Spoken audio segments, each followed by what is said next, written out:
Contrairement à l'accoutumée, nous n'allons pas échanger sur la situation politique, la situation économique, la situation sociale, les questions de société, la gouvernance électorale qui nous est très chère, enfin, les thématiques habituelles que nous consacrons à ce genre d'exercice médiatique. Nous allons parler spécialement aujourd'hui de ce que nous avons intitulé la clarification.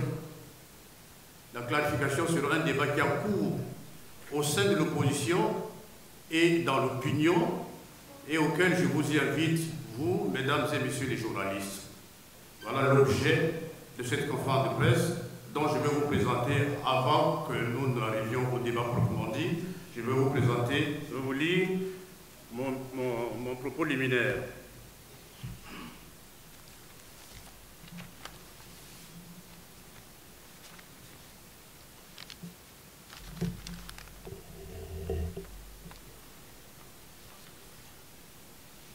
Mesdames et messieurs les journalistes, distingués invités, dirigeants, militants et sympathisants de l'UPADS,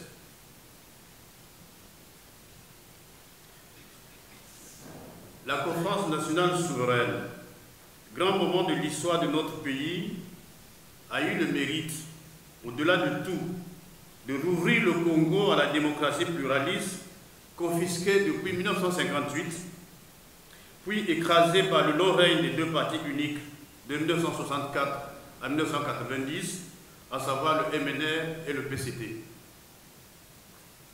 Après la conférence nationale souveraine, et quoique de façade, la démocratie a résisté en dépit des violences, en particulier celles des années 90 et 2000, mais à aucun moment il n'est apparu clairement dans l'esprit des vainqueurs l'intention de remettre en cause l'ordre démocratique et républicain.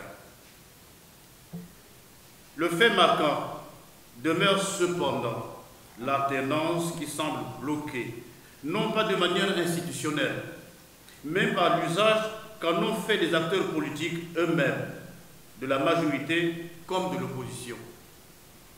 Les uns n'entendent pas céder d'un pouce le pouvoir obtenu parfois au prix du sang. Les autres, sans réelle ambition et loin de la réelle politique, sont englués dans des basses considérations qui les éloignent chaque jour du pouvoir.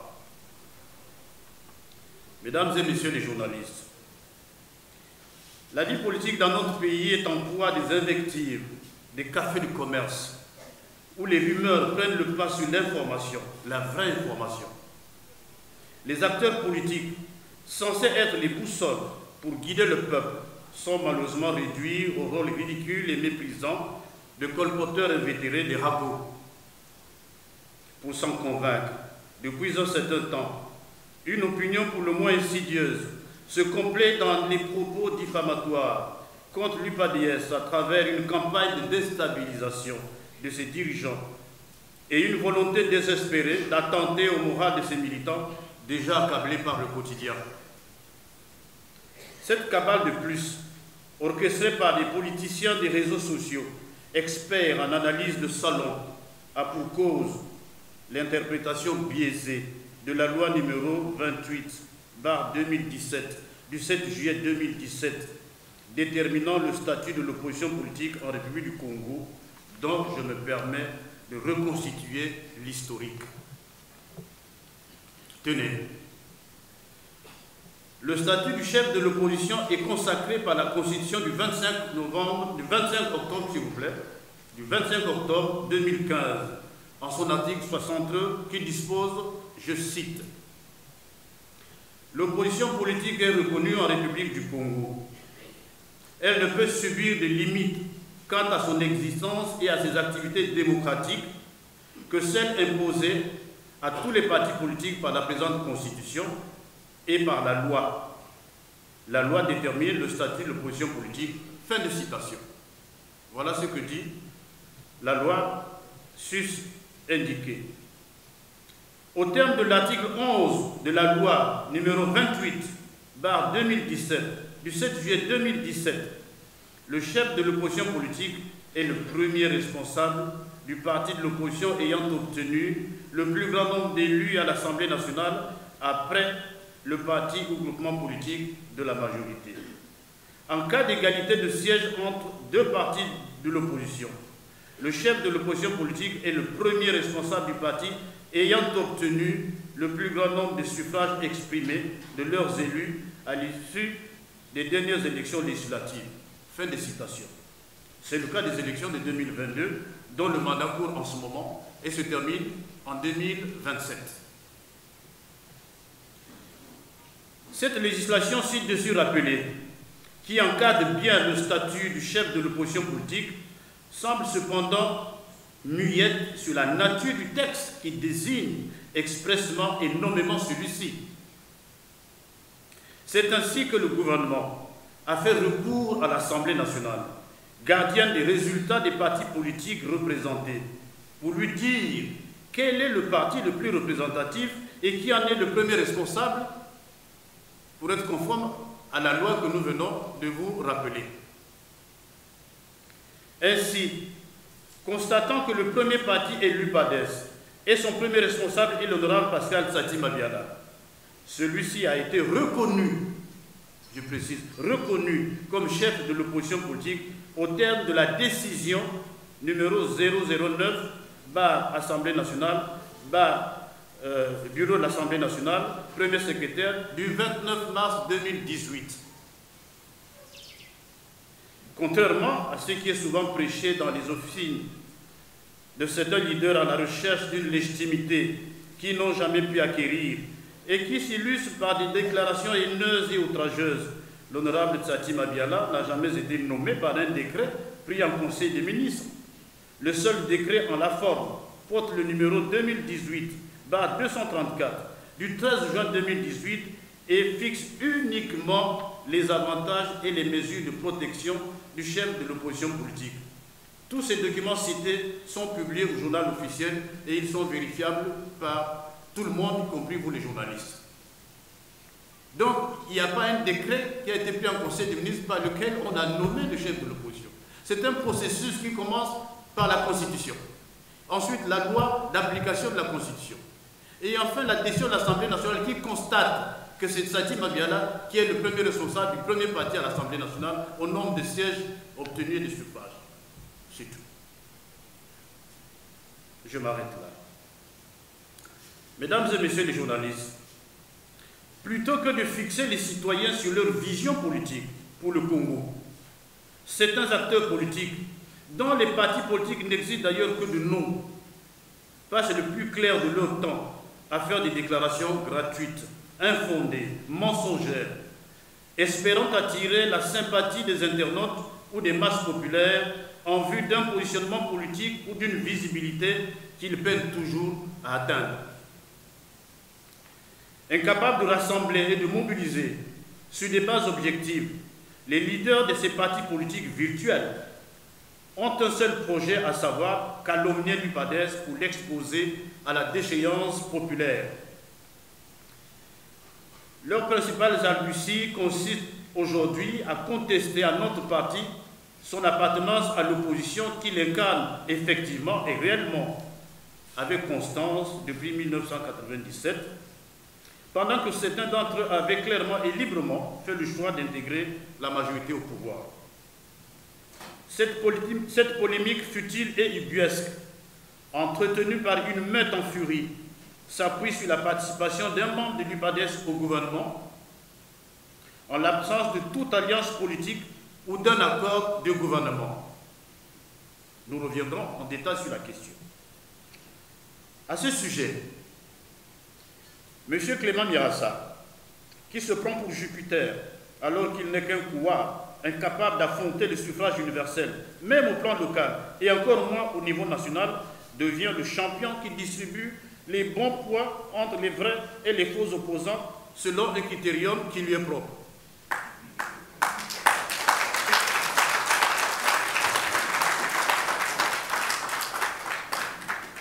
De mémoire des Congolais, le PSDC, son parti politique, et lui-même n'ont cessé d'être que de simples accompagnateurs d'autres leaders ou d'autres partis politiques à chaque élection présidentielle. Rappelez bien vous, avant-hier, Clément Mirassa, était derrière Mathias Nzon. Hier, il était derrière Jean-Marie Michel Mokoko. Et aujourd'hui, pour 2026, il se prépare certainement à se positionner derrière un autre potentiel candidat. On se demande alors à quoi aurait servi la création pour lui de son parti, qui ne participe pas à la démocratie, qui ne participe pas à la vie politique dans le pays, et qui ne concourt pas non plus à l'expression du suffrage universel. À quoi aura servi son parti? Cette sortie à la fois méprisante et imprudente ne pouvait laisser l'UPADES indifférente, d'autant que le président du PSDC n'est ni l'unité de mesure, ni le baromètre de la vie politique en République du Congo pour distribuer la qualité d'opposant à qui il veut. Heureusement que l'histoire ne se trompe pas. Et ce frère doit toujours se rappeler qu'il a sa part de responsabilité dans le déclin de la démocratie dans notre pays. C'est pour moi l'occasion de lui proposer de poursuivre sa nouvelle carrière, sa nouvelle vocation de journaliste qu'il s'est découvert sur le tard, et donc d'assurer la diffusion des émissions devant son ordinateur sur les réseaux sociaux dont il est si friand.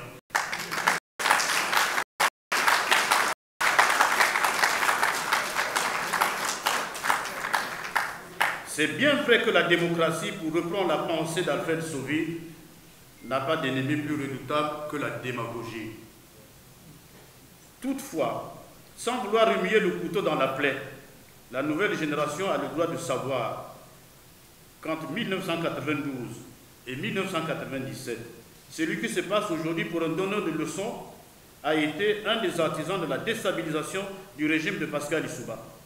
Plus tard, il battra même campagne en faveur de la Constitution du 20 janvier 2002.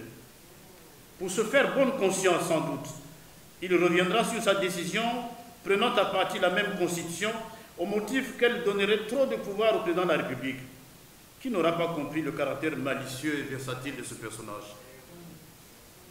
Oui, notre parti, par ses représentants élus et le statut qui lui est reconnu actuellement, bénéficie des ressources publiques. Leur origine est légale et donc licite. En effet, les ressources de l'UPADES ne passent pas sous le manteau comme celles dont bénéficient d'autres personnalités qui ne disposent d'aucun statut pouvant justifier le train de vie qu'elles mènent. Pour revenir à l'interprétation de la norme querellée, qui est en fait l'objet principal de cette conférence de presse, certes que l'article 1er, alinéa 2 de la loi déterminant le statut de l'opposition politique pose le principe clair de non-soutien de l'action du gouvernement pour justifier de la qualité d'opposant. C'est vrai. Cependant, le pouvoir discrétionnaire du président de la République peut le décider à travailler avec un opposant. C'est le cas au Sénégal d'Abdou Diouf, qui appela en ce temps M. Abdoulaye Wade au gouvernement. C'est le cas de Nicolas Sarkozy en 2007, qui nomma Bernard Kouchner au prestigieux ministère des Affaires étrangères, pas un strapontin. Dans ces deux cas cités, il n'y avait d'accord ni entre le Parti socialiste sénégalais et le Parti démocratique sénégalais, ni entre l'Union pour un mouvement populaire, l'UMP, et le Parti socialiste français. C'est pourquoi la loi susmentionnée a consacré l'exception à ce principe en son article 5, alinéa 2, qui dispose, je cite, « La présence d'un opposant au gouvernement l'astreint à la solidarité gouvernementale. » Fin de citation. La loi est donc claire. La solidarité à laquelle est astreint un cadre de l'opposition qui entre au gouvernement pour servir la République ne s'étend pas à son parti politique. La doctrine en la matière pour l'UPADES est l'examen au cas par cas des dossiers ou des situations en débat dans le pays. Et quoique ne comportant pas sémantiquement de définition univoque, la solidarité gouvernementale renvoie à plusieurs notions, notamment la responsabilité collective des ministres, l'impératif de réguler la vie interne du gouvernement, la coordination ou la cohésion de l'action gouvernementale et enfin la collégialité ministérielle, etc., etc. La solidarité gouvernementale ne saurait donc s'entendre comme la responsabilité individuelle des membres issus des partis politiques et qui composent un gouvernement. Plutôt, elle explique mieux la responsabilité collégiale interne, surtout dans le cadre d'un régime de type parlementaire. S'agissant de l'UPADES, comme nous l'avons indiqué supra, en l'absence de tout accord de gouvernement et de toute alliance politique, notre parti garde sa liberté d'action. L'interprétation politicienne et erronée de la loi sur la participation d'un membre du parti de l'opposition au gouvernement n'est plus ni moins qu'une incapacité à convaincre les Congolais d'adhérer à une vision politique désuète, soutenue par des acteurs politiques autosuffisants à la recherche du sensationnel. Aussi, sans renier notre camarade, et nous le disons haut et fort, sans renier notre camarade siégeant actuellement au gouvernement, d'autant qu'il avait été réhabilité après une période de suspension conformément à nos statuts et à notre règlement intérieur, il est important de dire solennellement ici et à l'opinion qu'il bénéficie de notre soutien, mais pas de la solidarité, de notre soutien. Cependant, lui et lui seul est astreint à la solidarité gouvernementale, absolue, même si au cas par cas, selon les affaires en débat au sein du gouvernement, une convergence de vues républicaines peut arriver entre le parti et la position du gouvernement, ce qui ne saurait être un soutien notoire de l'action du gouvernement. Faut-il le rappeler, notre position face au gouvernement demeure citoyenne et républicaine. L'UPADES n'est pas en rébellion contre l'ordre établi et n'a de leçons à recevoir de personne. Son opposition responsable et mesurée ne prône ni l'extrémisme ni la dévotion. Aussi, notre opposition est-elle celle d'un parti qui a été aux responsabilités, a vécu à la fois la complexité et l'exigence des charges de l'État, contrairement à ceux qui sont dans la contestation permanente, dans le déni préjudiciable et qui ne mesurent pas le poids de la charge. Pour conclure, mesdames et messieurs, nonobstant les points de vue des uns et des autres sur cette question, il est impérieux pour les oppositions de notre pays de se rassembler, de surmonter leurs égaux. L'espoir d'une alternance encore possible passe nécessairement par un grand rassemblement des forces de l'opposition qui ont un idéal commun, qui partagent les valeurs de tolérance, de patriotisme, les valeurs qui privilégient le compromis et s'éloignent de la radicalité. Unité oui, unanimisme non. Je vous remercie.